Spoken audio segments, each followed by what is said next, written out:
வணக்கம் நண்பர்களே, welcome to the show. காலையில ஏஞ்சதுல இருந்து பாத்தீங்கன்னா ஒரே மன கஷ்டங்க.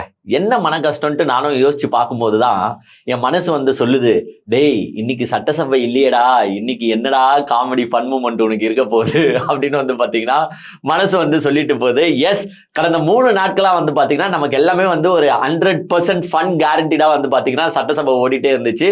எல்லாருக்கும் வந்து பல அனில் ரோஸ்ட்களை வந்து நீங்க பார்த்திருப்பீங்க. சட்டசபையில வந்து நம்ம உதயனா வந்து அனில் ரோஸ்ட் பண்ணது இருக்கட்டும், உதயனாவை தாண்டியும் பாத்தீங்கன்னா அங்க இருக்கிற திமுக சட்டமன்ற உறுப்பினர்களா இருக்கட்டும், மாற்று கட்சி சட்டமன்ற உறுப்பினர்களா இருக்கட்டும், எல்லாருமே வந்து பாத்தீங்கன்னா அனில்ஸை வந்து நல்லா ரோஸ்ட் பண்ணி அதை 3 நாளா பார்த்து இன்னைக்கு இந்த ரோஸ்ட் இல்லையேன்னு போதுதான் நமக்கு மனம் கஷ்டமா இருக்குதுங்க. ஒரே குஷ்டமா போச்சு குமார் அப்படின்ற மாதிரிதான் நம்மளுக்கு இருக்கு. எஸ், அதுவும் நேத்து வந்து பாத்தீங்கன்னா குறிப்பா நடந்த ரோஸ்ட்டுகள்லாம் ரொம்பவே செமையா இருந்துச்சு. ஆக்சுவலா அதுவும் உதயனா பண்ண ரோஸ்ட்டை விட்டுருங்க. ஏன்னா உதயனா வந்து எப்பவுமே நல்லா பேசுவாரு. அந்த கேட்கிற கேள்விகளுக்கு வந்து டப்புன்னு எப்படி பதில் தருது, எப்படி திங்க் பண்ற விதமா பதில் தருதுன்றது உதயனாக்கு தெரியும்னு வச்சுக்கோங்க. பட் அன்எக்ஸ்பெக்டட் விதமா பாத்தீங்கன்னா உங்களுக்கு சில சட்டமன்ற உறுப்பினர்கள் பேசுறத நான் ஃபர்ஸ்ட் டைம் பாக்குறேன். ஆக்சுவலா குறிப்பா சொல்லணும்னா வசந்தம் கார்த்திகேயன் ஒரு எம்எல்ஏ இருக்காருங்க. அவர் பேசினாரு பாருங்க நேத்து, அப்படியே ஒவ்வொரு கேள்வியும் வந்து டான் நெத்தில அடிக்கிற மாதிரி இருந்துச்சு. குறிப்பா அவர் பேசுறது வந்து 717 மதுபான கடைகளை பத்தி பேசுறாரு. அதாவது இவங்க வந்து டிவிகே சார்பா பேசும்போது ஒவ்வொரு வாட்டியும் என்ன சொல்றாங்கன்னா, மது இது மூலியமா பாத்தீங்கன்னா நாங்க 5600 கோடியா உயர்த்த போறோம். போன கவர்மெண்ட்ல கூட பாத்தீங்கன்னா 5100 கோடி தான் வருமானம். பட் இந்த வாட்டி நாங்க 5600 கோடியா உயர்த்தி காட்டுவோம், உயர்ந்துரும் அப்படின்னு சொன்னாங்க. உடனே இந்த பாயிண்ட் வந்து நோட் பண்ணி வச்சுக்கிட்ட வசந்தம் கார்த்திகேயன் ஒரு சிம்பிளா ஒரு கேள்வியை தூக்கி போட்டாரு. நீங்கள் 717 டாஸ்மாக் கடைகளை மூடிட்டதா சொல்றீங்க. ஆனால் இன்று வரை அது ஒரு வெளிப்படை தன்மையா இந்த கடையை மூடி இருக்கும். இதெல்லாம் மூடலன்றது ஒரு பட்டியலை நீங்கள் வெளியிட்டால் மிக சிறப்பாக இருக்கும். அது இன்னைய வரைக்கும் அந்த பட்டியல் ஆதாரப்பூர்வமாக வெளியிடப்படவில்லை. ஆனால் கடந்த ஆண்டு இதே டாஸ்மாக் கடையில வருமானம் 51,000 கோடின்னு சொல்லிருக்கீங்க. ஆனா இந்த வருஷம் 51,000 கோடி எங்க ஆட்சியில, இப்ப 56,000 கோடி நீங்க சொல்லி இருக்கிறீங்க. ஆனா 717 கடைகளை மூடினால் வருவாய் குறையதான் செய்யும், ஆனால் ஏறுவதாக காமிச்சிருக்கிறீங்க. இது எந்த அடிப்படையில் என்று எனக்கு தெரியவில்லை. 717 மதுபான கடைகளை மூட போகிறோம், மூடி விட்டோம் அப்படின்னு யார் சொன்னீங்க? நீங்க தான் சொன்னீங்க. பட் அந்த 717 மதுபான கடைகளையும் லிஸ்ட் அவுட் பண்ணீங்களான்னா லிஸ்ட் அவுட் பண்ணல. 717 கடைகளும் மூடப்பட்டு இருக்கனா மூடப்பட்டு இல்ல. பட் நீங்க சொல்லுறது, நீங்க என்ன ஃபிளேம் எடுத்துக்கிறீங்கன்னா பாத்தீங்கன்னா மூடப்பட்டிருச்சுப்பா அப்படின்னு சொல்றீங்க. அப்போ 717 மதுபான கடைகள் மூடப்பட்டிருந்தால் இந்த 5100 கோடின்றது கம்மியாகி தானே வரணும். இந்த 5100 கோடின்றது எப்படி 5600 கோடியா உயர போகுது? எங்க லாஜிக்கல் கொஸ்டினே இல்ல. ஏன்னா இவங்க குறைச்சது ஒரு கடையோ 2 கடையோ 3 கடையோ கிடையாதுங்க. 717 கடையை குறைச்சிட்டு அப்போ அரசாங்கத்துக்கு வர வேண்டிய வருமானம் கம்மி தான் ஆகணும். பட் ஜாஸ்தி ஆகுதுன்னா அது எப்படி ஜாஸ்தி ஆகும்? அப்போ ஒண்ணு, நீங்க கடைகளை குறைக்கவில்லை. அப்படி இல்லையா, இன்னொரு சைடு கடையை குறைக்கிறேன்ட்டு வேற ஒரு விதமா கடையை இன்க்ரீஸ் பண்றீங்க. அதுதான் எல்லாருமே சொல்றாங்க பாருங்க, பிரைவேட் ஆகுறாங்க, இந்த மாதிரி லைசன்ஸ் நிறைய பேருக்கு கொடுக்க போறாங்க, ரெஸ்டாரண்ட்லயும் வந்து பாத்தீங்கன்னா இன்வெர்ட் சரக்கு சாப்பிடலாம், அந்த மாதிரி திட்டங்கள்லாம் எடுத்துட்டு வராங்க.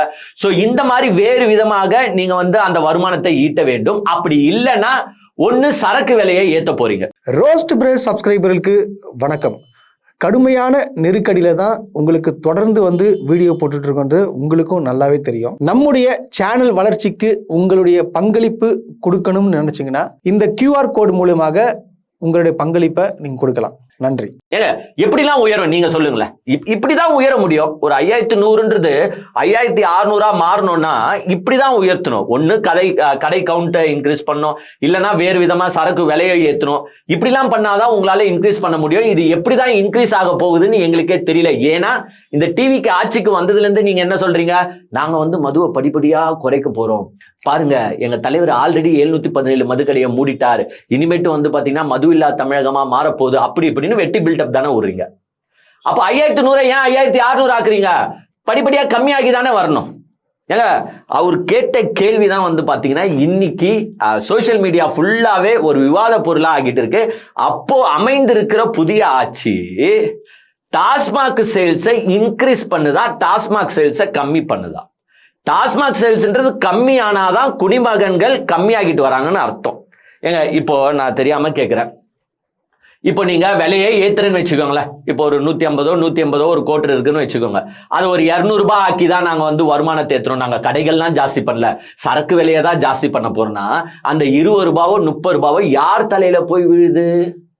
மக்கள் தலையில தானே போய் விழுது.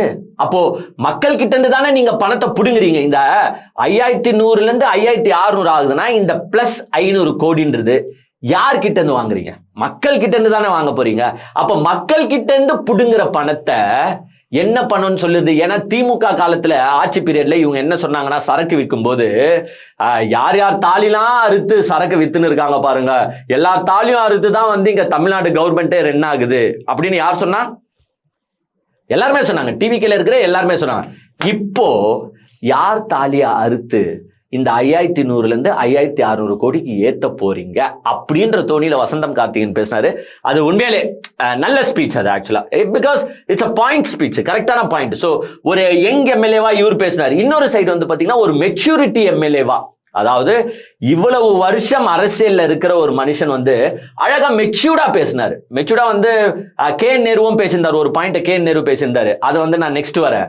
ஓபிஎஸ் பேசினாரு பாருங்க, அதை ரியலி நம்ம வெல்கம் பண்ணணும். கே.என். நேருவாச்சு டிஎம்கேலே இருந்தவர். So K.N.. நேரு பேசுறது தப்பு கிடையாது. பட் ஓபிஎஸ் மாற்று கட்சியை சார்ந்தவர். அதிமுகல இருந்து திமுகக்கு இப்பதான் வந்தாரு. திமுக மூலியமா இப்பதான் சட்டமன்ற உறுப்பினர் ஃபர்ஸ்ட் டைம் ஆகியிருக்காரு.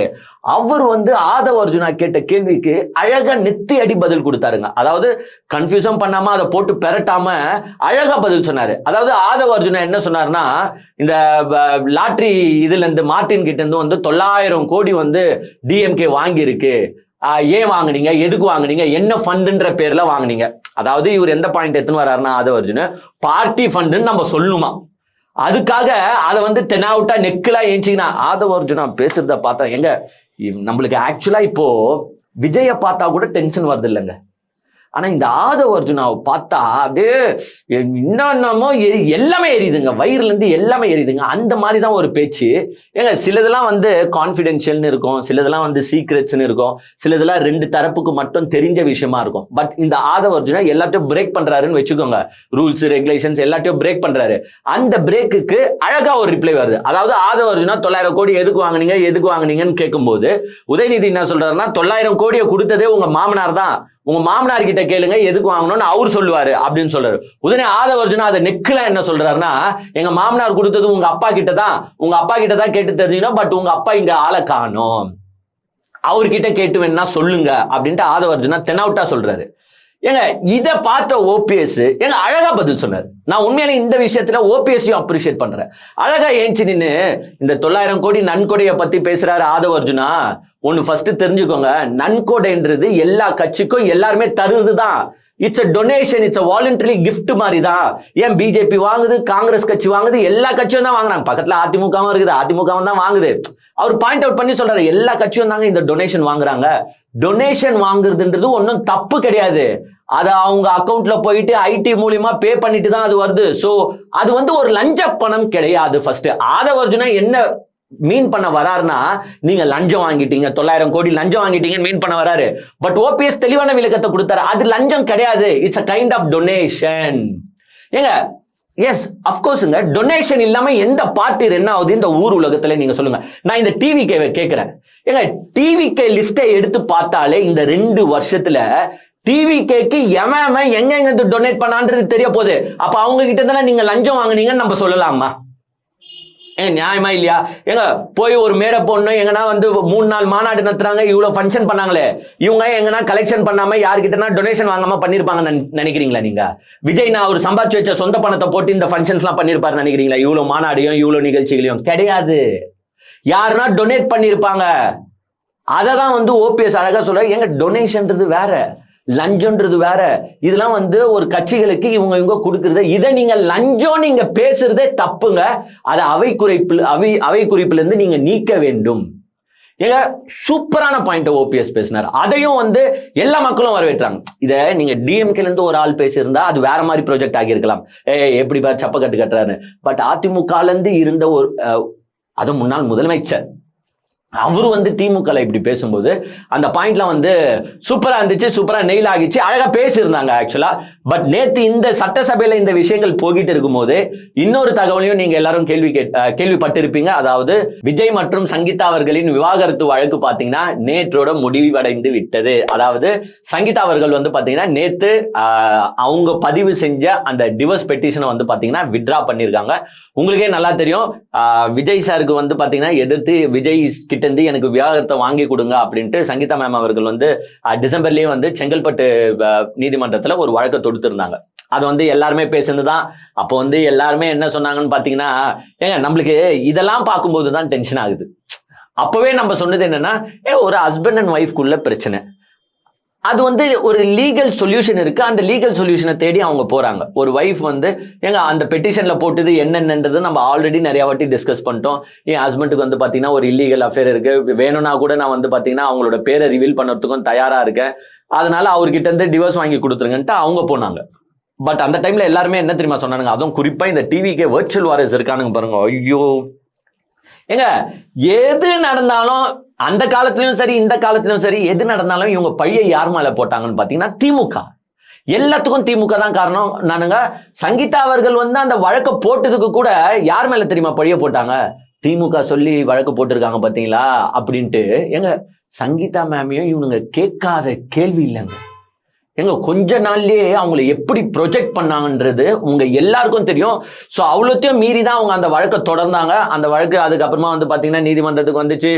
நடுவுலேயே வந்து பார்த்தீங்கன்னா அவங்க கூடவே சேர்த்து ஒரு 2-3 பெட்டிஷனும் போட்டாங்க. உதாரணத்துக்கு வந்து என்னை வந்து இந்த வீட்டில் வசிக்க விட மாட்டாங்க, வசிக்க விடுறதுக்கு நீதிபதி வந்து அனுமதி பெற்று தர வேண்டும் அப்படின்னு போட்டிருந்தாங்க. அப்புறமா வந்து இன்டரிமா வந்து பார்த்தீங்கன்னா எங்களுக்கு ஒரு மெயின்டெனன்ஸ் கொடுக்க சொல்லுங்க அவர் அப்படின்ட்டு அந்த வழக்கையும் போட்டிருந்தாங்க. ஸோ இந்த டிவோர்ஸ் பெட்டிஷனை ஒட்டி இந்த 2 பெட்டிஷனுமே வந்து பார்த்தீங்கன்னா கூட இருந்துச்சு தான். அது வந்து எப்பவுமே வந்து ஒரு விவாகரத்து வழக்கு வருதுன்னா அது யார் விவாகரத்து வழக்கா வேணா இருக்கட்டும், கோர்ட் வந்து உடனே என்னம்மா விவாகரத்து கேட்டியா, என்னப்பா விவாகரத்து தெரியா, ஓகே முச்சு வச்சிடுறேன் அப்படின்னு முச்சு வைக்க மாட்டாங்க. நார்மலா கோர்ட் வந்து அவங்களுக்கு ஒரு டைம் ஃப்ரேம் கொடுக்கும். ஏமா நீங்க மீடியேஷன் போங்க, கவுன்சில் உங்களை இது பண்ணுவாங்க, கொஞ்சம் ஒரு உங்களுக்குள்ள ஒரு அண்டர்ஸ்டாண்டிங் வருதா பார்ப்போம் அப்படின்ட்டு வந்து பாத்தீங்கன்னா மீடியேஷன் சென்டர்ஸ்க்கு வந்து அனுப்புவாங்க. ஒரு நடுநிலையாளரா ஒரு யாரனா போட்டுட்டு 2 பேரும் சமாதானப்படுத்த பாருங்க, 2 பேரும் திருப்பி சேர்ந்து வாழ எதனா பாயிண்ட் இருக்கா, கொஞ்சமாச்சு இருக்கா அப்படின்றத செக் பண்ணுவாங்க. எஸ் அப்கோர்ஸ் அந்த மீடியேஷன் மூலியமா நிறைய ஃபேமிலி ஒன்றிணைஞ்சு இருக்கு. எங்க மியூச்சுவல் டிவோர்ஸ் கேட்டு வந்தவங்களே, அதாவது ஹஸ்பண்டும் டிவோர்ஸ் வேணும்னு, வைஃபும் டிவோர்ஸ் வேணும்னு, 2 பேரும் அப்ப 2 பேரும் வேணும் போது கோர்ட் அசால்ட்டா முச்சு விட்டு போடலாம். பட் கோர்ட் அவங்க அந்த டைம்லயும் என்ன பண்ணுவாங்கன்னா மீடியேஷனுக்கு ரெஃபர் பண்ணுவாங்க. அட்லீஸ்ட் ஒரு ரவுண்ட் ஆச்சு போயிட்டு வாங்கன்ட்டு. அங்க போயிட்டு மனம் திருந்தி வாழ்ந்த கப்பிள்ஸ் எல்லாம் நிறைய பேர் இருக்காங்க. சோ அந்த மாதிரி ஒரு ஆப்ஷனை தான் இவங்களுக்கும் சொன்னாங்க, மீடியேஷன் போங்கன்னு. அப்புறமா ஒரு 3 இயரிங் வந்துச்சு. 4வது இயரிங்கா வந்து பாத்தீங்கன்னா இன்னைக்கு 2 பேருமே வந்து பிரசன்ட் ஆகணும். இன்னைக்கு இந்த சென்ஸ் நேத்து 2 பேருமே வந்து பிரசன்ட் ஆகணும்னு சொல்லியிருந்தாங்க. பட் நேத்து வந்து காலையிலேயே சங்கீதா மேம் பிரசன்ட் ஆயிட்டாங்க. பட் விஜய் சாரால வந்து நேத்து சட்டமன்றம் போயிட்டு இருக்கிறனால ஆப்வியஸா அங்க சீஃப் மினிஸ்டர் அவரால் எப்படி பிரசன்ட் ஆக முடியும், சாதா கவுன்சிலர்ஸே பிரசன்ட் ஆக மாட்டாங்க. ஸோ அவருக்கு ஆப்வியஸா பிரசன்ட் ஆக மாட்டாரு. அவர் என்ன செஞ்சாரு, இன்னைக்கு பிரசன்ட் ஆக முடியாது, செப்டம்பர் வரைக்கும் பாத்தீங்கன்னா சட்டமன்றம் இருக்கு, நீங்க செப்டம்பருக்கு மேல ஒரு டேட்டா போடுங்க அப்படின்றதுதான் விஜய் தரப்பு சைட்ல இருந்து கேட்டிருக்காங்க. பட் சங்கீதா மேம் என்ன சொல்லியிருக்காங்க, இல்ல எனக்கு வந்து இன்னைக்கே இதை பேசி ஆகணும், இன்னைக்கே நம்ம முடிக்கணும் அப்படின்றனால ஜட்ஜ் வந்து போஸ்ட்போன் பண்ணிட்டாங்க. ஆஃப்டர்நூனுக்கு மேல நம்ம இந்த கேஸ் மேட்டரை திருப்பி எடுத்துக்கலாம் அப்படின்னும் போது போஸ்ட்போன் பண்ணாங்க. திருப்பி வந்து பாத்தீங்கன்னா சங்கீதா மேம் ஆஃப்டர்நூனே வந்துட்டாங்க. விசி மூலியமா தான் வந்திருக்காங்க, வீடியோ கான்பரன்சிங் தான், லண்டன்ல இருந்து பிரசன்ஸ் போட்டிருக்காங்க. பட் விஜய் தரப்புல இருந்து திருப்பி அதை தான், இல்லைங்க ஆஜராக முடியாது, நீங்க அடுத்த மாசம் போடுங்க, டேட் போடுங்கன்ட்டு. லாஸ்டா வந்து நம்மளுக்கு வந்திருக்கிற தகவல் என்னன்னு பாத்தீங்கன்னா, கிட்டத்தட்ட ஜட்ஜு கிட்ட வந்து சங்கீதா மேம் அவர்கள் 15 to 20 நிமிஷமாச்சு பேசியிருக்காங்க. ஃபுல்லா இந்த பெட்டிஷனோட ஃபுல் டீடைல்ட வந்து பாத்தீங்கன்னா ஜட்ஜ் மேடம்க்கு கிளியரா எக்ஸ்பிளைன் பண்ணியிருக்காங்க. அப்புறமா ஜட்ஜ் வந்து சரி ஒரு டிசிஷன் எடுக்கலான்ற பட்சத்துல ஒரு டேட் போடுறமா, நான் நெக்ஸ்ட் டேட் போடுறேன், ஏன்னா அசம்பிளி போயிட்டு இருக்கு, ஸோ நெக்ஸ்ட் டேட் போடுறேன் அந்த சொல்லும் போது சங்கீதா மேடம் என்ன சொல்லியிருக்காங்கன்னு பாத்தீங்கன்னா, இல்ல நான் வந்து இந்த பெட்டிஷனை வித்ட்ரா பண்ணிக்கிறேன் அப்படின்னு சொல்லிட்டு, அது எல்லாருமே ஷாக் தான் ஆயிருப்பாங்க. But that's a good decision. ஏங்க ஏன்னா அவங்க சங்கீதா மேம் வந்து யாருமே வந்து யாரையுமே விட்டு பிரிஞ்சு போறதுக்கு லைக் பண்ண மாட்டாங்கன்னு வச்சுக்கோங்க. சங்கீதா மேம் வந்து எதுக்கு பெட்டிஷன் போட்டாங்க என்னன்றதுலாம் நம்மளுக்கு தெரியாது. பட் அவங்க தன் மகனுக்காக யோசிச்சிருக்கலாம், இல்ல தனக்காக யோசிச்சிருக்கலாம், இந்த குடும்ப நலனுக்காக யோசிச்சு, இல்லைங்க நான் பெட்டிஷனை வித்ட்ரா பண்ணிக்கிறேன், ஸோ இந்த அதோட ஒட்டி இருக்கு பாருங்க இந்த 2 சப் பெட்டிஷன்ஸ் எல்லாத்தையுமே வந்து நான் வித்ட்ரா பண்ணிக்கிறேன், ஸோ ப்ராப்ளம் இல்லை, நீங்க முடிச்சு வச்சிடலாம்னு சொல்லியிருக்காங்க. நார்மலா வந்து இந்த மாதிரி வித்ட்ரா பண்ணும்போது இட்ஸ் ஜட்ஜ் வந்து கேட்பாங்க, ஏங்க யாருன்னா உங்களை த்ரெட்னிங் பண்ணாங்களா இல்ல ஃபோர்ஸ் பண்ணி நீங்க வித்ட்ரா பண்றீங்களா அப்படின்னு கேட்டிருப்பாங்க. அப்போ வந்து சங்கீதா மேம் அப்படிலாம் ஒன்றும் இல்லை மேம் சொல்லிட்டு தான் பெட்டிஷனை வந்து வித்ட்ரா பண்ணியிருப்பாங்க. ஸோ நேத்தோட இந்த வழக்கு முடிந்து விட்டது. ஸோ நம்ம வந்து கணவன் மனைவி தகராறு, கணவன் மனைவி டிவோர்ஸ் பெட்டிஷன் போட்டிருக்காங்க, இதை பற்றிலாம் நேத்தோட நம்ம பேசக்கூடாது, சட்டப்படி முடிஞ்சு போச்சு. இதுக்கு அப்புறமா அவங்க எப்போ நினைச்சாலும் டிவோர்ஸ் பெட்டிஷன் ஃபைல் பண்ணலாம், அது தப்பு கிடையாது. பட் அந்த எக்ஸ்ட்ரீமுக்கு போக மாட்டாங்க அப்படின்றத நான் நினைக்கிறேன். ஏன்னா ஏங்க எல்லாருமே நம்ம அந்த காலத்துல இருந்தே நம்ம என்னங்க சொல்லுறோம், இவங்க டிவோர்ஸ் பெட்டிஷன் அப்ளை பண்ணோம்னா பத்தியா டிவோர்ஸ் அப்ளை பண்ணிட்டாங்க அப்படின்னு நம்ம கொண்டாடல. நம்ம என்ன சொல்றோம்னா, எங்க நீங்க குடும்பத்தோட இருந்தாதாங்க எங்களுக்கும் சந்தோஷம் தான் சொல்றோம். எங்க இப்போ விஜய் சார் வந்து நான் அன்னிலேருந்து சொல்லிருக்குது என்னன்னா, விஜய் சார் நீங்க ஃபர்ஸ்ட் குடும்பத்தோட இருங்க. பிகாஸ் ஒரு தலைவன்றவன் குடும்பத்தோட இருந்தாதான் எங்க கீழே இருக்கிற தொண்டன் உருப்படியா இருப்பாங்க. ஏங்க தலைவனே வந்து குடும்பத்தோட ஒன்னா இல்லாத பட்சத்துல கீழே இருக்கிற தொண்டன் எப்படி உருப்படுவான்? அவனும் அங்க பாரு என் தலைவனே இப்படி இருக்கிறான், நான் இப்படி தான்டா இருப்பேன்னு அவனும் அப்படி போயிடுவான். அப்புறமா கீழே இருக்கிற நிர்வாகிகள் எங்க உருப்படுவாங்க? ஸோ அதை தான் சொன்னோம். விஜய் சார் அப்பப்போ பொங்கலா இல்ல கிறிஸ்மஸா இல்ல எதனா ஃபங்க்ஷன்ஸா ஒரு ஃபேமிலியோட நீங்க போட்டோ போட்டீங்கன்னா கீழே இருக்கிறவனும் அந்த பேஸை ஃபாலோ பண்ணுவான். ஏங்க நம்ம டிஎம்கேவா இருக்கட்டும் ஏடிஎம்கேவா இருக்கட்டும், ஏங்க சீமான் அவர்களை கூட எடுத்துக்கோங்க. சீமான் மேல இத்தனைக்கும் எவ்வளவோ புகார் இருக்கு, அந்த புகாரை பத்தி நம்மளும் நிறைய போட்டு தீச்சிருக்கோம்னு வச்சுக்கோங்க. பட் என்ன இருந்தாலும் ஒரு ஃபங்க்ஷன் போது என்ன பண்ணுவாங்கன்னா, அந்த குடும்பத்தோட அவர் மனைவியோட அவர் பிள்ளைங்களோட ஒன்னு பொங்கல் கிண்டுறதா இருக்கட்டும் இல்ல தேங்காய் உடைக்கிறதா இருக்கட்டும், அதை கூட நம்ம கேலி பண்ணிருக்கோம்னு வச்சுக்கோ. பட் என்ன இருந்தாலும் ஃபேமிலி பிக்சர்ஸ் போடுவாங்க. ஸோ அப்போ கீழே இருக்கிற நிர்வாகிகள் தொண்டர்கள் என்ன நினைப்பாங்க, நம்ம தலைவன் பண்றா ஃபேமிலியோட இருக்கிறான், ஃபேமிலி இஸ் வெரி இம்பார்ட்டன்டா, நம்மளும் ஃபேமிலியோட இருப்போம்டா அப்படின்ட்டு ஃபேமிலியோட இருக்க பார்ப்பான். தலைவனே எப்படின்னா செதறி ஓடினா அப்ப கீழே இருக்கிற நிர்வாகிகள் எங்க போவோம்? ஆல்ரெடி வந்து பாத்தீங்கன்னா டிவிக்கேல 1008 பேர் மேல கேஸ், எல்லாம் பொம்பளை கேஸா இருக்குது. எம்எல்ஏல இருந்து தொடங்கி எங்கெங்க மாவட்ட செயலாளர் முழுக்க எங்க டெய்லி ஒரு கேஸ் வந்துனே இருக்கு. ஆனா ஆக்ஷன் எடுக்கிறாங்களான்னு பாத்தீங்கன்னா ஆக்ஷன் எடுக்கல. ஆனா இவங்க தான் என்ன சொல்றாங்கன்னு பாத்தீங்கன்னா, பெண்களின் பாதுகாப்பு நாங்க தான். ஆதவர்ஜுனா ஒரு மேடையில நின்று பேசுறாரு, இந்த டிஎம்கே சார்ந்தவர்கள் பெண்கள் மேல எதுனா அசிங்கமா பேசுனீங்கன்னா தவறா பேசுனீங்கன்னா அவ்வளவுதான் இம்மிடியேட் ஆக்ஷன் எடுப்பேன். பாத்தீங்களா எதிர்கட்சி தலைவரையே நாங்க உள்ள போடுற அளவுக்கு துணிஞ்சிட்டோம், அப்ப நீங்களாம் ஏமாத்துறோன்னு. ஏன் அப்ப உங்க கட்சியில இருக்கிறவன் பெண்களை தரக்குறைவா பேசினாலும் ஆபாசமா பேசினாலும் ஏங்க ஜூலிய கேட்காத வார்த்தைகளா இவனுங்க? ஏங்க ஜூலிய கூட விடுங்க, சத்யராஜ் பொண்ணுங்க பாவம் டிஎம்கேவை சப்போர்ட் பண்ண ஒரே காரணத்துக்காக அவனுங்க போட்டு என்ன மாதிரி ரோஸ்ட் பண்ணுறாங்க அசிங்கமா பச்சை பச்சையா. அப்ப அதுக்கெல்லாம் ஆக்ஷன் எடுப்பாங்களான்னா எடுக்க மாட்டாங்க. அப்ப நீங்க என்ன கவர்மெண்ட் ரன் பண்ணிருக்கீங்க? அப்ப மத்த கட்சியை சார்ந்தவர்கள்லாம் அதுதானே பார்த்தேன். உங்க கட்சியில இருக்கிறவங்க புகார் கொடுத்தாலே நீங்க எடுக்க மாட்டீங்க, மத்த கட்சியை சார்ந்தவர்கள் புகார் கொடுத்தா நீங்க எங்க எடுக்க போறீங்க? ஸோ இதனாலதான் நம்ம சொல்லுறது, ஃபேமிலியோட இருங்க, ஃபேமிலியோட இருந்தாலே நமக்கு சந்தோஷம் தான். இனிமேலும் அவங்க சேர்ந்து வாழ்ந்தா நமக்கு கொடான கோடி சந்தோஷம் தான் ஆக்சுவலா. ஸோ அவங்க டிவோர்ஸ் வழக்கு வந்து பாத்தீங்கன்னா நேத்தோட முடிஞ்சு போச்சு. பட் இதுல நான் காமெடியா பாக்குறது என்னன்னா, அவங்க டிவோர்ஸ் போட்ட உடனே அந்த சங்கீதா மேம இந்த டிவிகே வர்ச்சுவல் வாரியர்ஸ் கரைச்சு கொட்டாங்க. எவ்வளவு அசிங்கமா பேச முடியுமோ அவ்வளவு அசிங்கமா பேசினாங்க. ஆனா இன்னைக்கு அவங்க டிவோர்ஸை வித்ட்ரா பண்ண உடனே அவங்கள வந்து புனிதர் லெவலுக்கு எடுத்து கொண்டாடுறானுங்க. ஏங்க அவங்கள வந்து மற்ற கட்சிக்காரங்க யாருமே கலாய்க்கல, பட் அவங்கள கலாய்ச்சதும் இவனுங்க தான். இன்னைக்கு புனிதர்னு எடுத்து கொண்டாடுறவனுங்களும் இவனுங்க தான். இவனுங்களாம் என்ன மாதிரி ஜன்மோன்னு எனக்கு தெரியல. அதுக்கு ஏன்டா அவங்கள அப்படி போட்டு கலாய்ச்சிங்க, அப்படி போட்டு அசிங்கமா திட்டினீங்க? ஏங்க இவங்க விஜய பாதுகாப்பதற்காக இவனுங்க எந்த ஒரு எக்ஸ்ட்ரீம்காகவும் போற மிக கேவலமான கேரக்டர்ஸ் யாருன்னு பாத்தீங்கன்னா இந்த டிவிகே வர்ச்சுவல் வாரியர்ஸ் தான். சரி, அதோட அந்த கதையை முடிப்போம். பிகாஸ் 2-3 இன்ட்ரெஸ்டிங் கதை இருக்கு. நேற்று சட்டமன்றத்துல வந்து நம்ம மரிய வில்சன் பண்ண காமெடி ஒண்ணு இருக்கு பாருங்களேன். ஏங்க மரிய வில்சன் தெரியாதா? உருட்டுக்கட்டை அமைச்சருங்க. அந்த உருட்டுக்கட்டை அமைச்சர் நேற்று என்ன பண்ணாருன்னு பாத்தீங்கன்னா, அந்த சைடு வந்து பாத்தீங்கன்னா முன்னாள் அமைச்சர் வந்து ரகுபதி வந்து பேசினாரு. அவர் என்ன சொன்னாருன்னா, அப்பாவை காணோன்றீங்களே, அப்பா வந்து பாத்தீங்கன்னா கலைஞர் மகளிர் உரிமை தொகையில இருக்காரு, கட்டணமில்லா பேருந்துல இருக்காரு அப்படின்னு அவரு வந்து சொன்னாரு. தப்பும் கிடையாது. அப்ப இந்த மரிய வில்சன் ஏஞ்சி என்ன பண்ணாரு, ஏங்க பி கூல் ரிலாக்ஸ் ஆகுங்கன்ட்டு மனுஷன் பிபி ஏறின்னு இருக்காரு. அங்க பக்கத்துல வந்து சபாநாயகர் எப்பா என்ன பார்த்து பேசுப்பான்றாரு. அப்போ கூட மரிய வில்சன் வந்து பாத்தீங்கன்னா அவரை பார்த்து பேசல, பி ரிலாக்ஸ், கூல் ஆகுங்க, டென்ஷன் ஆகுங்கன்னு ஸ்ட்ரெயிட்டா ரகுபதியை பார்த்து தாங்க பேசினிருந்தாரு, முன்னாள் அமைச்சரை பார்த்து தான் பேசியிருந்தாரு. இவரு என்ன சொல்ல வர்றாரு மரிய வில்சன் பாத்தீங்கன்னா, ஏங்க நீங்க வந்து கலைஞர் மகளிர் உரிமை தொகையில இருக்காரு அங்க இருக்காருன்னு சொல்றீங்களா? அப்ப ஒருத்தர் தலை மேலயும் 1,28,8,000 ரூபாய் கடன் இருக்கு.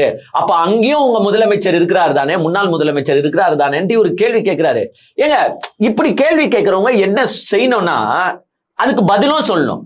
இங்க பாருங்க, உங்க முதலமைச்சர் மு.க. ஸ்டாலின் 1,28,000 ரூபாய் கடன் வச்சுட்டு போயிருக்காரு ஒருத்தர் தலையிலும். எங்க முதலமைச்சர் விஜய் வந்திருக்காரு, ஜோசப் விஜய் வந்திருக்காரு. எப்படி அந்த 1,28,000 ரூபாவை கம்மி பண்ணி பாருங்க, 5 வருஷத்துக்குள்ள 1 லட்சம் ரூபாய் ஆக்குவாரு, இல்ல 50,000 ரூபாய் ஆக்குவாரு. கம்மி ஆக்கிட்டு இன்னொரு 15 வருஷம் கழிச்சு எல்லார் தலைமையிலையும் ப்ராஃபிட்டை தர போறாரு அப்படின்னு சொன்னா நான் ஏத்துக்கிறேன். ஏங்க அவங்களாச்சும் 1,28,000 கடன் வாங்கி 28,000 கோடியை கடன் வாங்கி, அது 1,28,000 அவன் வாங்குது இல்ல, அது காலகாலமா இருக்குதுன்னு வச்சுக்கோங்க. கடன் வாங்கி இவ்வளவு நலத்திட்டங்களை கொண்டு வந்திருக்காங்க. எங்க காலை உணவு திட்டம், நான் முதல்வன்ல இருந்து புதுமை பெண்ல இருந்து எங்க கட்டணமில்லா பேர் அவ்வளவு நலத்திட்டத்துக்கு இன்வெஸ்ட்மெண்ட் பண்ணிருக்காங்க. இவங்க வந்து ஜஸ்ட் 60 days தான் ஆகுது. யாரு இந்த தாவேக்கா வந்து 60 days 80 days ஆகுது. ஏங்க அதுக்குன்னு 20,000 28,000 கோடியை கடன் வாங்கிட்டாங்க. என்ன செஞ்சீங்க? இப்ப அப்போ 1,28,000 1,30,000 தானே ஆகியிருக்கும். நீங்க 5 வருஷம் ஆட்சி முடிக்கும் போது இந்த 1,28,000 கம்மி ஆகியிருந்தா எங்க நானே அப்ரிஷியேட் பண்றேன், பாராட்டுறேன், விஜய்க்கு மாலை கூட போடுறேன். ஆனா 1,28,000 1,50,000 லட்சமாவோ இல்ல 1,60,000 மாறி போகி இருந்தால் உங்க அண்ணன் எலெக்ஷன்ல நிக்காம நீங்க பாத்துக்கிறீங்களா? உங்க அண்ணன் மேனேஜ்மெண்ட் சரியில்லைன்னு ஏத்துக்கிறீங்களா? என்னங்க முட்டாள்தனமான பேச்சு. ஏங்க இவரெல்லாம் வந்து பினான்ஸ் மினிஸ்டரா இருக்காரு. ஏங்க அந்த நிதித்துறை சார்ந்த செயலாளரே பேசுறாரு. அந்த நிதித்துறை செயலாளரே என்ன சொல்றாருன்னா, கடன் வாங்காம ஒரு மாநிலம் இயங்க முடியாதுங்க. என்ன கடன் வாங்கி உருப்படியா பிரயோஜனமா செலவு பண்ணா போதும். அந்த உருப்படியான பிரயோஜனமான செலவை தான் திமுக பண்ணுச்சு. இப்ப இவங்க என்ன பண்ண போறாங்கன்றதுதான் நம்மளுக்கு தெரியல. நான் அதை தான் அவங்கள பார்த்து கேட்கிறேன். அண்ணன் ஜீரு, வெற்றி மடிகணினி திட்டம், வெற்றி வீடு திட்டம், வெற்றி ஆடு திட்டம்ன்றீங்களே, இந்த எல்லா திட்டத்துக்கும் என்ன உங்க அண்ணனா பாக்கெட்ல இருந்து துட்ட போடுறாரு? மக்கள் வரி பணத்தை தானே எடுத்து செலவு பண்ண போறாரு. அப்ப இந்த 1,28,000 நீங்களும் ஏற்றி விட்டு தானே இருக்கிறீங்க, இல்ல கம்மி பண்ண போறீங்களா? எப்படி இந்த மாதிரி? ஆனா மரிய வில்சன் பத்தி பேசுறதுலாம் ரொம்ப பெரிய விஷயமா இருக்குதுங்க. ஏன்னா மனுஷனுக்கு ஒரு நம்பர் தெரியல. இவரெல்லாம் எந்த காலேஜில் படிச்சாருன்னு தெரியல. மிஸ்டர் மரிய வில்சன் அவர்களே, நீங்க எந்த காலேஜில் படிச்சீங்க, எந்த ஸ்கூல்ல படிச்சீங்கன்னு மட்டும் கொஞ்சம் சொல்லுங்க. தயவு செஞ்சு எனக்கு தெரிஞ்ச எல்லார்கிட்ட ரெக்கமெண்ட் பண்ணி சொல்லுவோம், உங்க பசங்களை அந்த ஸ்கூல்ல அந்த காலேஜ்ல மட்டும் சேர்க்காதீங்க. ஏங்க ஒரு நம்பரை சரியா படிக்க தெரியுதாங்க? ஒரு நம்பரை எங்க கோடிக்கு அப்புறமா தாண்டா லட்சங்கள் வரும், லட்சத்துக்கு அப்புறமா தாண்டா ஆயிரம், இது கூட தெரியாதுங்க. இவரை ஃபர்ஸ்ட் கூட்டுன்னு போய் இங்க பாரு, ones, tens, hundreds, thousands, 10,000, lakh இப்படின்னு சொல்லி கொடுக்கணும் போலியே. இவரெல்லாம் வந்து ஒரு நிதி அமைச்சர் ஆக்கியிருக்காரு. எங்க இவர் இதுல ஒரு காலேஜ் வேற ரன் பண்றாரு. பாவங்க, பாவம். நான் அதை பத்தி எதுவும் பேச விரும்பல.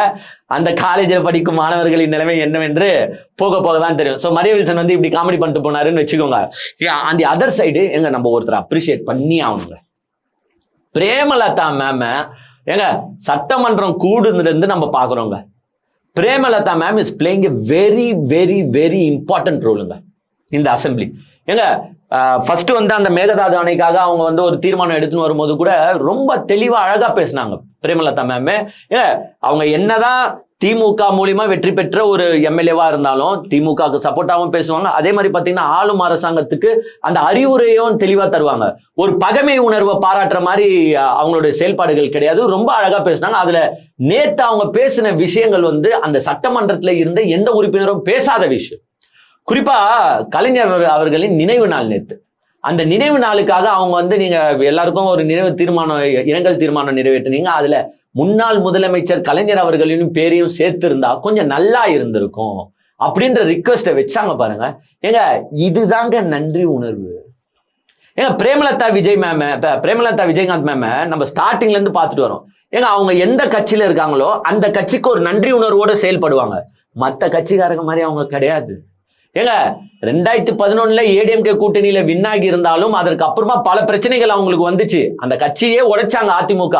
பட் அதுக்கு அப்புறமாவும் அந்த அதிமுகவோட சேர்ந்த பிறகு அவங்களுக்கு வந்து பாத்தீங்கன்னா ஒரு நன்றி உணர்வோட தான் இருந்தாங்க.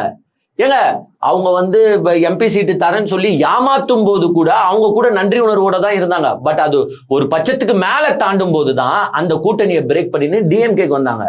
ஆனா டிஎம்கே மூலியமாவே பல வாட்டி எம்எல்ஏவாவும் பல வாட்டி எம்பி ஆன சில நன்றி கெட்ட ஜென்மங்கள் நேத்து வந்து பாத்தீங்கன்னா கலைஞர் அவர்களுக்கு ஒரு நினைவஞ்சலி போஸ்ட் கூட போடல.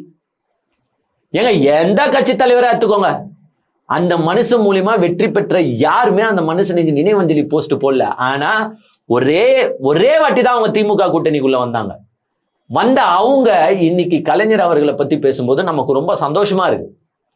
ஏங்க பல பேர் சொன்னாங்க தேமுதிகக்கு 10 சீட்டு நீங்க குத்துது தப்பு. ஏங்க தேமுதிக இந்த நன்றி உணர்வு உள்ள தேமுதிக 10 சீட்டு இல்ல 15 சீட்டு கூட கொடுக்கலாம். ஆனா நன்றி உணர்வு இல்லாத சில கட்சிகள் இருக்கு பாருங்க, அந்த சில கட்சிகள் எல்லா கட்சிகளையும் சேர்க்கும். இன்னைக்கு ஓடி போச்சு பாருங்க திமுக கிட்ட இருந்து, அந்த ஓடி போன எல்லா கட்சியும் சொல்றேன், அந்த நன்றி உணர்வு இல்லாத அந்த கட்சிகளுக்கு கொடுத்த சீட்டை கம்மி பண்ணது ரொம்ப நல்ல விஷயம்.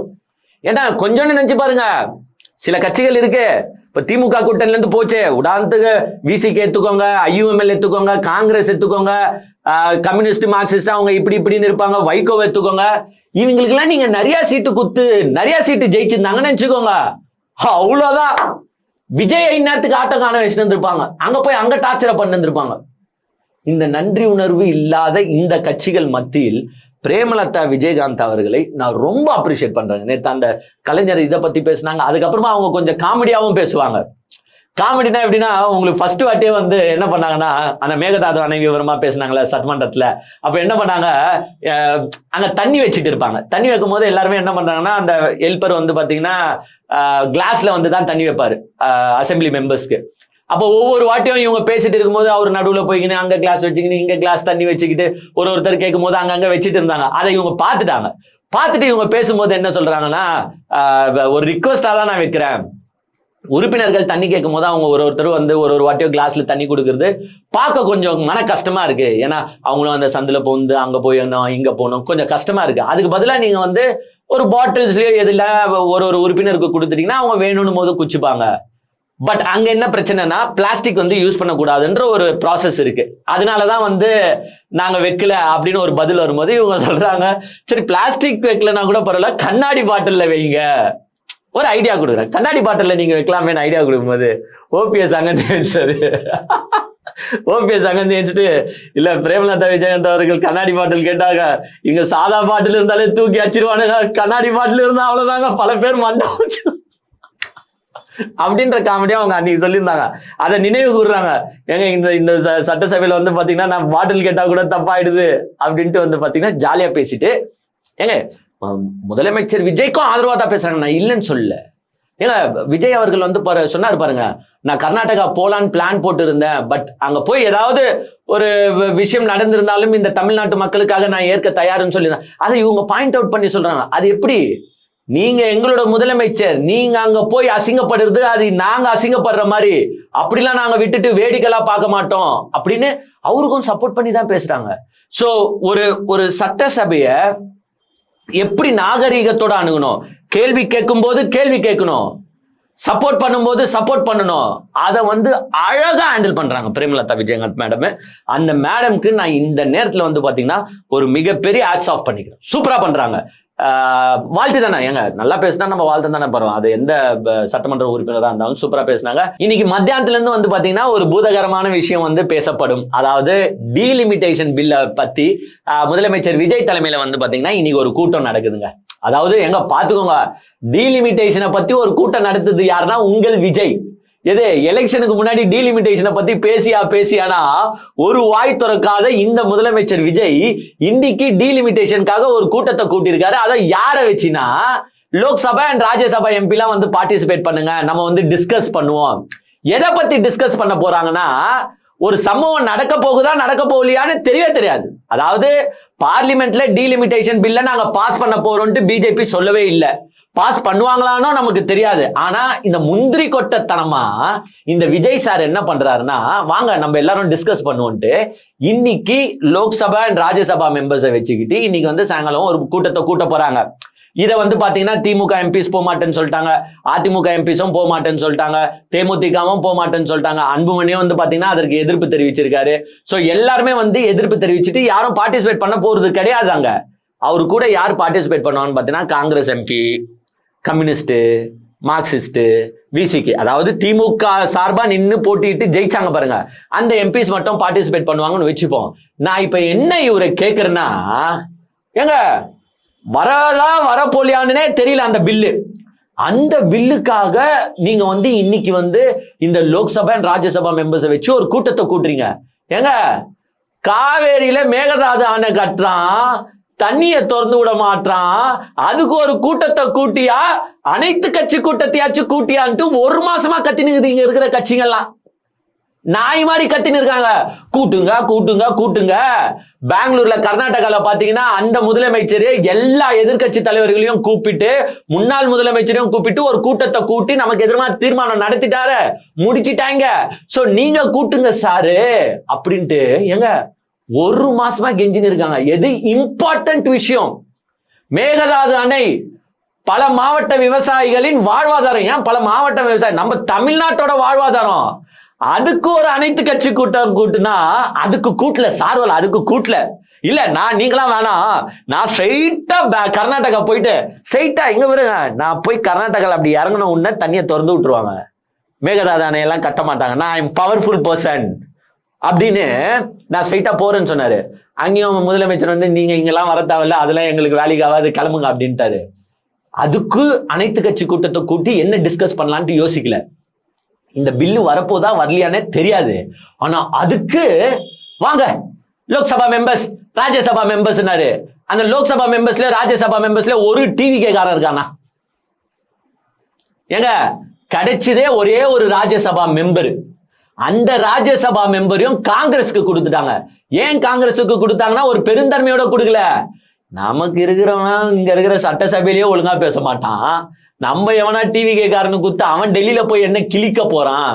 சரி கிழிக்கிறது நெக்ஸ்ட் இருந்தாலும் டெல்லியில நம்ம ஆளு ஒருத்தர் இருந்தா அவன் டெல்லியை எதிர்த்து பேசுற நிலைமை ஏற்படும், பிஜேபியை கேள்வி கேட்கிற நிலைமை ஏற்படும். நம்ம எப்படி பிஜேபியை கேள்வி கேட்கறது, அப்புறமா நம்ம ஆட்டத்தை கலைச்சு விட்டுருவாங்களேன்னு பயந்துகிட்டு பெருந்தன்மையோட காங்கிரஸுக்கு தரல. எவனா கிடைச்ச ஒரே ராஜ்யசபா சீட்டை வேஸ்ட் பண்ணுவானா? ஒரு கட்சி வேஸ்ட் பண்ணுமா? ஆனா கிடைச்ச ஒரே ராஜ்யசபா சீட்டை வேஸ்ட் பண்ண ஒரே கட்சி எதுனா டிவிகே. பிகாஸ் பிஜேபி மேல இருக்கிற பயம், அவங்களை எதிர்த்து கேள்வி கேட்க வக்கில்ல. அதனால என்ன பண்ணாங்கன்னு பாத்தீங்கன்னா தூக்கி காங்கிரஸ் கிட்ட கொடுத்துட்டாங்க. இப்போ கூட்டுற கூட்டத்துல உங்க ஆள் ஒருத்தன் இல்ல, நீங்க என்னத்த அவங்க கிட்ட அட்வைஸ் பண்ணுவீங்க? மற்ற கட்சிக்காரன் உங்களை கேட்கணுமா? உங்க அட்வைஸை கேட்பானா? நான் கேட்கிறேன். இல்ல உங்களுக்கு அவ்வளவு நாலேஜ் தான் எதனா இருக்கா? இல்ல சரி நாலேஜா இருக்குன்னு கூட வச்சுப்போங்க, ஏன் அப்ப காவிரி மேகதாது அனைத்து கட்சி கூட்டத்தை நீங்க கூட்டல? அதுக்கு கூட்டிட்டு அதுக்கு வச்சு பேசிட்டு, ஏங்க நம்ம தமிழ்நாட்டுக்கு மெயின் பிரச்சனை காவிரி மேகதாதானே, வாங்க அனைத்து கட்சி கூட்டம், சரி பேசி முச்சாச்சு. நெக்ஸ்ட் டீலிமிட்டேஷன் பில்ல பாஸ் பண்ண போறாங்க, வாங்க அதுக்கு ஒரு கூட்டம் கூட்டணும் கூட்டி இருந்தா நான் பாராட்டுறேன். பட் அதுக்கு கூட்டாம இதுக்கு மட்டும் கூட்டுறீங்கன்னா ஏதோ ஒண்ணு இருக்கு. அப்போ நீங்க அரசியல் பண்றீங்கன்னு அர்த்தம். என்ன அரசியல்னா, இப்போ டிஎம்கே காங்கிரஸ் கூட இல்ல. சோ டிஎம்கே ஒருவேளை டீலிமிட்டேஷன் பில்லுக்கு சப்போர்ட் பண்ணுமோ, அப்ப அதை வச்சு நம்ம ஒரு அரசியல் பேசலாம், அரசியல் பண்ணலாம். டிஎம்கே பாருங்க பிஜேபி கைக்குள்ளே இருக்கு அப்படின்னு பேசுவோன்ட்டு அந்த பேசும் பொருளை உருவாக்குறதுக்காக நடத்தப்படுற மீட்டிங் இதுங்க. காங்கிரஸ் சொல்லி இவர் நடத்துறாரு. இவருக்கு என்னத்த தெரியும்? ஏன்னா டீலிமிட்டேஷன் பத்தி எலெக்ஷனுக்கு முன்னாடி பேசியிருக்காரா இந்த மனுஷன்? அப்புறமா என்னத்த டீலிமிட்டேஷன் உங்களுக்கு நோட்டுது? இப்படி அரசியல் ஸ்டண்ட்டுக்காக பண்ணணும்னு பண்ணாதீங்க மிஸ்டர் விஜய். நீங்க உண்மையாலே மனசார நீங்க பண்றீங்க அப்படின்னா, தமிழர் பிரச்சனை எல்லாத்துக்காகவும் குரல் கொடுக்குறீங்கன்னா நாங்க பாராட்டுறோம். காவேரி மேகதாது அணைக்கு குரல் கொடுத்துட்டு, நீட்டுக்கு குரல் கொடுத்துட்டு நீங்க இந்த டீலிமிட்டேஷன் பில்லுக்கு வந்தா நாங்களே மனமாற ஏத்துக்கிறோம்.